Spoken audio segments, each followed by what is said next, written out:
बड़ा से बड़ा आदमी अपनी बेटी की शादी में, अपने बेटे के शादी में लाखों नहीं, 10 लाख नहीं, करोड़ों रुपए खर्च करने के लिए तैयार हो जाता है। वहीं अगर नंबर आ जाए किसी गरीब के बेटी की शादी का, आज वो गरीब आदमी मोहम्मदपुर धनारा से निकल करके कटिहार में भीख मांग रहा है, कह रहा है मेरी बेटी जो है जवान हो चुकी है, उसने बलूगत को पहुंच चुकी है, आज मैं धनारा मोहम्मदपुर के सरजमीन से आया हूँ, मेरी बेटी जवान पड़ी है, शादी कराने के लिए पैसे नहीं है, आज यहाँ से कटिहार में जाकर भीख मांगता है। लेकिन यहाँ के जितने अमीर आदमी है उन गरीब आदमी का कोई मदद करने को तैयार नहीं। यहाँ एक से एक बड़े पैसे वाले हैं, एक से एक जमींदार है, लेकिन ये जमींदार से पूछो उनके दिल में जिगर नहीं है, उनके अंदर वो हिम्मत नहीं है, उनके अंदर कलेजा नहीं है, उनके इस्लाम के खातिर अपनी माल की कुर्बानी देने को तैयार नहीं है, इस्लाम के खातिर जो है अपनी जान की कुर्बानी देने के लिए तैयार नहीं है। आज गरीब की बेटी यूं कुंवारी रह जाती है, उनकी उम्र निकल जाती है, लेकिन कोई एक शख्स, कोई अमीर कबीर आदमी खड़ा नहीं होता है, कोई मुखिया खड़ा नहीं होता है, कोई सरपंच खड़ा नहीं होता है कि भला साहब मोहम्मदपुर के सरजमीन पर हमारे पड़ोस में, हमारे गांव में एक आदमी है, उनकी जवान लड़की पड़ी है, क्यों पड़ी है, हम लोग सब मिल करके शादी कराएं। कोई एक आदमी को जरूरत नहीं है, कोई एक आदमी खड़ा नहीं होता है, उस जवान लड़की की शादी करा दें। ना जाने कितनी ऐसी गरीब लड़की है, रात की तन्हाई में वो लड़की रोती है कि मेरे बाप के पास काश अगर पैसा होता, मेरे बाप भी अच्छे परिवार में, अच्छे घर में शादी करा देता। आज लेकिन मेरे अब्बू के पास, मेरे बाप के पास पैसा नहीं है, दौलत नहीं है, इस बिना पर आज कितने ऐसी लड़की है जो मुसलमान धर्म को छोड़कर गैर मुस्लिम के यहाँ जा रही है। ये कौम को कब अकल आएगी, ये कौम का माल कब कहाँ खर्च होगा पता नहीं। अल्लाह से दुआ कीजिए इलाहुल आलमीन, अगर हमें इलाहुल आलमीन हमें अगर दौलत दी है, हम गरीबों के पीछे खर्च करें, मस्जिद मदारिस के पीछे खर्च करें, उलमा के पीछे खर्च करें, दीन के कामों में खर्च करें, किसी गरीब यतीम के लड़की के पीछे खर्च करें। अल्लाह से दुआ कीजिए। इतने इलेक्शन का जब वक्त आता है तो एक ऐसा बात बोल करके इलेक्शन का वोट लेकर के जीत जाता है, मेंबर बन जाता है, मुखिया बन जाता है, फिर पलट कर पूछता भाई नहीं चाचा तुम्हारा क्या हाल है।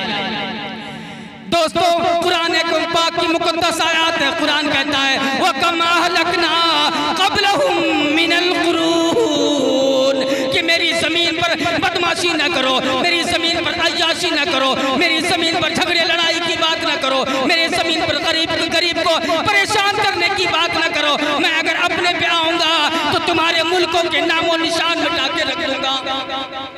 आज कितने ऐसे गरीब लड़की है जो उनकी उम्र निकलती जा रही है, आज कोई देखने वाला नहीं, कोई सुनने वाला नहीं।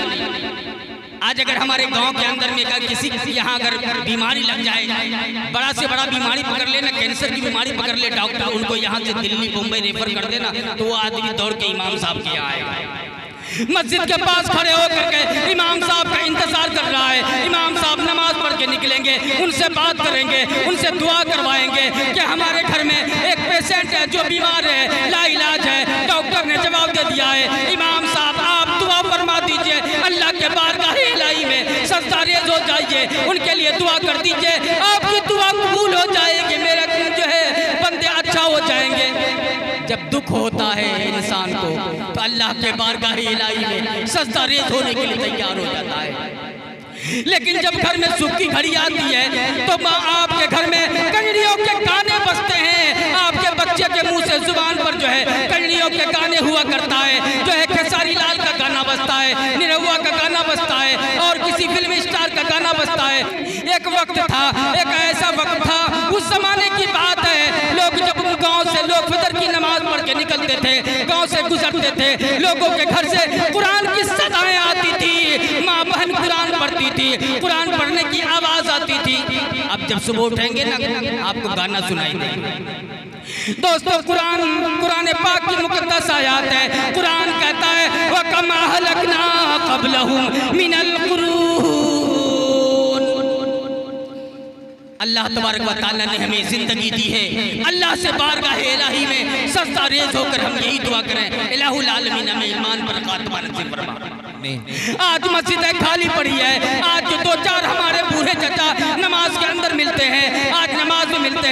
मगरिब की नमाज में, इशा की नमाज में 2-4 बूढ़े हो नमाज के लिए आते हैं। पता नहीं इन नौजवानों को किस सांप ने सूंघ लिया है, ये नौजवान को क्या हो गया है। आज मस्जिद आलीशान बना दी है, मस्जिद में टाइल्स लगाने को तैयार है, मस्जिद में मार्बल लगाने को तैयार है, मस्जिद में AC लगाने को तैयार है, लेकिन मस्जिद के लिए सर कटाने को तैयार है, लेकिन मस्जिद में सर झुकाने को तैयार नहीं। क्या हो गया इन कौम को, इन मुसलमानों को। अगर आज खाने की दावत दे दी जाए ना, पूरे के पूरे लोग मोहल्ला उठ के चले आएंगे, लेकिन जहाँ दीन इस्लाम की बात हो, कुरान की बात हो, उलमाए किराम की बात हो, वहाँ लोग नहीं आते। दोस्तों इसलिए कुरान कहता है कुल्लु नफ्सिन ज़ाइक़तुल मौत, जितना कुछ करना है कर लो। ये देखिए इंदिरावास के भी पर्ची आ गई है। कुरान कहता है कुल्लु नफ्सिन ज़ाइक़तुल मौत, मौत की गिरफ्त से कोई नहीं बच सकता। अमीर हो या गरीब हो, आका हो या गुलाम हो, में जिंदगी गुजारने वाला हो या फूस की झोपड़ी में, जंगल बयाबान में रहता हो या आबाद मकामात पर या मक्के की खेत में सोता हो, मौत अगर आएगी मक्के के खेत से घिसेट कर आपको पूर्णिया पहुंचा देगी। मौत से कोई नहीं बच सकता। आज तो लोग सोचते होंगे पैसे वाले, मकई क्या मौजू है, मकई। दोस्तों खुदा की कसम, अगर मौत के सामने, मौत के फरिश्ता के सामने अगर घूस का मामला होता, लेन देन का मामला होता ना, तो यहाँ के बड़ा लोग कहते मुझे छोड़ दीजिए, आप इनको लेके चले जाइए, जितना पैसा लेना है ले लीजिए, इनको लेके चले जाइए। इसलिए कुरान पाक की मुकद्दस आयत को कुरान कहता है व कमा हलकना क़ब्लहुम मिनल कुरून, मेरी जमीन पर बदमाशी न करो, मेरी जमीन पर अय्याशी न करो, मेरी जमीन पर फितने फसाद की बात न करो, मेरी जमीन पर गरीब को परेशान करने की बात न करो। मैं कितने को जो है कितने मुल्कों के नामो निशान मिटा के रख दिया हूँ। नमरूद चले गए, शद्दाद चले गए, फिरौन चले गए। ये कौन कौन लोग आ रहे हैं जो मुसलमान को ताना दे रहे हैं, मुसलमानों को परेशान करने की बात कर रहे हैं, मुसलमानों को सताने की बात कर रहे हैं, मुसलमानों की मस्जिद मदारिस को उजाड़ने की बात कर रहे हैं, बुलडोजर चलाने की बात कर रहे हैं। मुसलमान सदियों से इस्लाम पर है और इस्लाम पर कयामत तक रहेगा। मुसलमान का एक बाल बाका नहीं कर सकते, मुसलमान को परेशान नहीं कर सकते हो, इस्लाम को कभी पीछे नहीं कर सकते हो। इस्लाम के पीछे सारी दुनिया सदियों से है और अभी भी मुसलमान के पीछे, इस्लाम के पीछे पूरा दुनिया है, लेकिन इस्लाम अभी भी आगे चल रहा है। बेशक नारे तकबीर, इस्लाम जिंदाबाद, इस्लाम जिंदाबाद। ताकत से, हुकूमत से, फौलाद से क्या होता है, ताकत से, हुकूमत से, फौलाद से क्या होता है। इमा हो बेलाली तो जल्लाद से क्या होता है, इमा हो बेलाली तो जल्लाद से क्या होता है। वाह बहुत खूब माशाअल्लाह। इसलिए तमाम लोगों से ही गुजारिश है, ये मस्जिद है, मदारिस है, इनकी खिदमत करने वाला बन जाइए, अल्लाह के बारगाह इलाही में सजदा रेज़ होने वाला बन जाइए। क्योंकि अभी हमारे पीछे बहुत से बड़े से बड़े उलमा किराम तशरीफ लाए हुए हैं। मोहम्मदपुर की सरजमीन पर हजरत मौलाना मुफ्ती सादुल नजीब साहब कालिंगपुंग दार्जिलिंग से चलकर तशरीफ ला रहे हैं, और हजरत मौलाना मुफ्ती एजाज रहमानी साहब और मौलाना जावेद अशरफ साहब मिफ्ताही भवानीपुर की सरजमीन से। इस वक्त हजरत मौलाना जो है जावेद अशरफ का बहुत दूर दूर तक बयान हो रहा है, बहुत दूर दूर तक जा रहे हैं हजरत वाला। और दुआ कीजिए मोहम्मदपुर की सरजमीन से हजरत मौलाना जावेद अशरफ साहब कोलकाता पूरी दुनिया का शेयर करें, इंशाअल्लाह दुआ करेंगे उनके लिए। इसलिए कहता हूँ दोस्तों, कुरान पाक की मुकद्दस आयत है, गरीब को परेशान न करो, गरीब को नहीं सताओ, जिसका कोई नहीं उसका खुदा होता है। हकीकत पूछो, जिस घर में जवान लड़की होती है ना, उस बाप को नींद नहीं आती, उनका बाप तकिए पर सर तो रहता है, उस गरीब बाप की बेटी का सर तकिए पर रोते रोते भीग जा रहा, उधर बेटी का, इधर बाप अकेला चारपाई पर रात की तन्हाई में रोता है, अल्लाह से गुहार लगाता है, अल्लाह से पुकारता है कि किसी को भी मार तो गरीबी न दे, किसी को भी मार तो गरीबी न दे, गरीबी अगर दे तो बेटी न दे, किसी को भी मार तो गरीबी न दे। अल्लाह से बंदा शिकायत करता है, इलाहुल आलमीन आपने मुझे दौलत नहीं दी है, बेटी दिया है, मैं कहाँ से पूरा करूँ। अल्लाह से शिकायत करता है अल्लाह के बारगाह इलाही में। दोस्तों अल्लाह से कहता है किसी को अगर गरीब दे तो बेटी ना दे, अगर बेटी दे तो गरीबी ना दे।